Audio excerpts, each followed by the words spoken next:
सपने वो नहीं है जो नींद में आते हैं, सपने वो नहीं है जो नींद में आते हैं, सपने तो वो है जो नींद में आते हैं।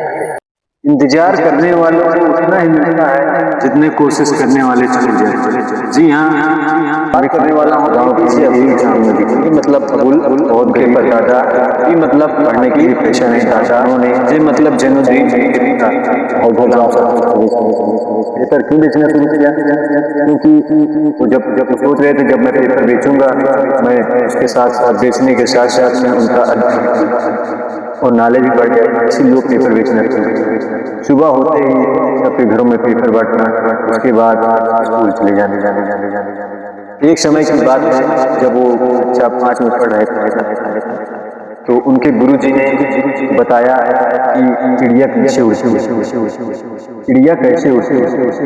ब्लैक बोर्ड में समझा रहे थे लेकिन किसी को समझ नहीं आया। तो सभी बच्चों को ले जाकर उन्होंने समुद्र के किनारे टकराया और दिखाया उड़ते हुए चिड़िया को, चिड़िया कैसे उड़ती। वहीं पर एक एक चीज बताया कि उनके पंख कैसे होते हैं, किस बेस पे होते हैं। तभी से एपीजे अब्दुल कलाम साहब को वहीं से एरोस्पेस में जाने का सपना जगा और वहीं से वो फाइटर प्लेन उड़ाने के लिए एकदम जज्बा। फिर उन्होंने एरोस्पेस का फॉर्म भरा और पेपर देने चले गए।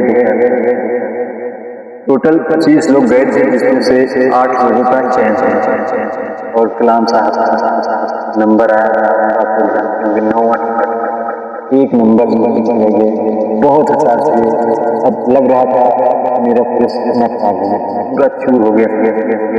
फिर उन्होंने वहाँ पे एक ट्रेन पकड़ी और सीधा वहाँ से घर आ गया। वहाँ पे एक गुरु जी मिले, उनका नाम था सुब्रमण्य।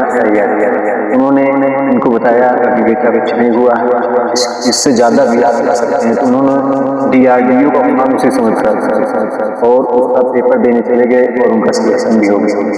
सिलेक्शन हो गया, उन्होंने DRDO में की जान से 2-3 साल लगातार मेहनत किया। उसके बाद उनका मिशन सफल हो गया। एक बार कलाम साहब फिर दूसरी क्लास में घुस गए थे और उनको दाखिला लिया।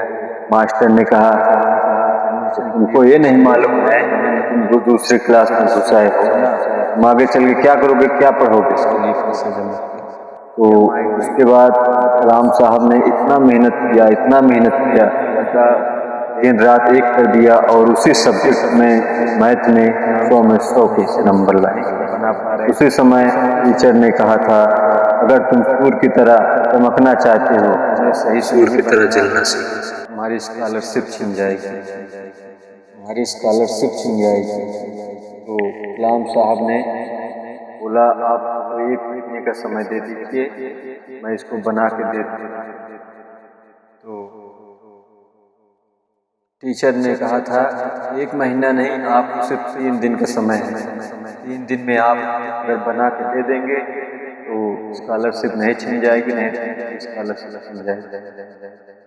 कलाम साहब ने रात 3 दिन लगातार मेहनत किया और वो प्लेन का स्ट्रक्चर बना के दे दिया। मास्टर बहुत खुश हो गया। उस समय मास्टर ने कहा था जो नींद और निंदा पर विजय पा लेता है, जो नींद और निंदा पर विजय पा लेता है उससे सफल होने में कोई नहीं हो सकता है। फिर उसके बाद उनको 2 जगह से इंटरव्यू के लिए बुलावा है। एक आया था मिनिस्ट्री ऑफ डिफेंस, दूसरा एयरफोर्स। आप लोग जानते हैं उनको कहाँ जाना था। एयरफोर्स का इंटरव्यू देहरादून में था और मिनिस्ट्री ऑफ डिफेंस इसका इंटरव्यू दिल्ली हो देहरादून जाना। तो उन्होंने इंटरव्यू देने के लिए गया। 25 लोग गए थे जिसमें से 8 लोगों का चयन होना था और कलाम साहब का स्थान बहुत हताश हुआ। लगता था कि पूरा जीवन खराब, लेकिन खुदा को कुछ और ही मंजूर था। फिर उसके बाद उन्होंने दिल्ली में आया और दिल्ली में मिनिस्ट्री ऑफ डिफेंस उसका इंटरव्यू दिया और वो सिलेक्ट हो गए DRDO। कुछ दिन बाद उनका डीआरडीओ का डीआरडीएम सिलेक्शन होने के बाद उनको 6 महीने के लिए अमेरिका भेज दिए ट्रेनिंग के लिए। जब अमेरिका गए थे तो उन्होंने इतना बढ़िया स्ट्रक्चर बनाया था कि वहाँ के प्रोफेसर ने इनको ऑफर दिया था कि आप हमारे यहाँ रुक जाइए फॉरेन में, अमेरिका में आपको भारत से 10 गुना ज़्यादा यहाँ सैलरी मिलेगी। वहाँ क्या है, वहाँ कुछ नहीं है, यहाँ पे आप रह जाइए। इन्होंने उसको ठुकरा दिया था, बोला था नहीं मैं अपने भारत के लिए कुछ करूँगा, वहाँ से चले आए थे। उसके बाद सन 1969 में इनको इसरो का डायरेक्टर बना दिया गया। फिर उन्होंने SLV के लिए काम करना शुरू किया। SLV मतलब सैटेलाइट लॉन्च व्हीकल। SLV में उन्होंने 2-3 साल बहुत मेहनत किया। उसके बाद जब उसका परीक्षण हुआ तो उनका लॉन्च फेल हो गया। पूरा मीडिया उनको चिल्लाने लगी, आपने इतना पैसा बर्बाद किया। जाके फिर वहाँ के जो डायरेक्टर थे सतीश धवन, जब मीडिया उनसे पूछने गए थे तो उनके डायरेक्टर सतीश धवन ने माइक अपना ले लिया, बोला ये टीम बहुत इंटेलिजेंट है, बहुत तगड़ी है, आप 1 साल का और समय दीजिए, वो लोग बहुत अच्छा काम करेंगे। फिर उन्होंने 1 साल लगातार मेहनत किया, फिर जाके वो सैटेलाइट उनका संपन्न हुआ, सफल हुआ। उस समय जब मीडिया आए थे तो उन्होंने उनके जो डायरेक्टर थे सतीश धवन, उन्होंने माइक दे दिया था APJ अब्दुल कलाम साहब को, बोला था कि लीजिए आप अब बात कर लीजिए, बताइए कैसे किए। सतीश धवन के पास क्या क्वालिटी, क्या लीडरशिप थी। जब वो फेल हुए थे तो अपने ऊपर पूरा आरोप ले लिए थे। जब उनका परीक्षण सफल हो गया तो माइक दे दिए थे APJ अब्दुल कलाम साहब को, APJ अब्दुल कलाम। फिर उन्होंने लगातार बहुत मेहनत किया। फिर उन्होंने मिसाइलें बनाया, पृथ्वी, अग्नि, आकाश, त्रिशूल। त्रिशूल में फेल हो रहे थे लेकिन उन्होंने बहुत मेहनत की और उसको भी सफल बनाया, मिसाइल। फिर 2002 से 2007 तक उन्होंने राष्ट्रपति का पद संभाला।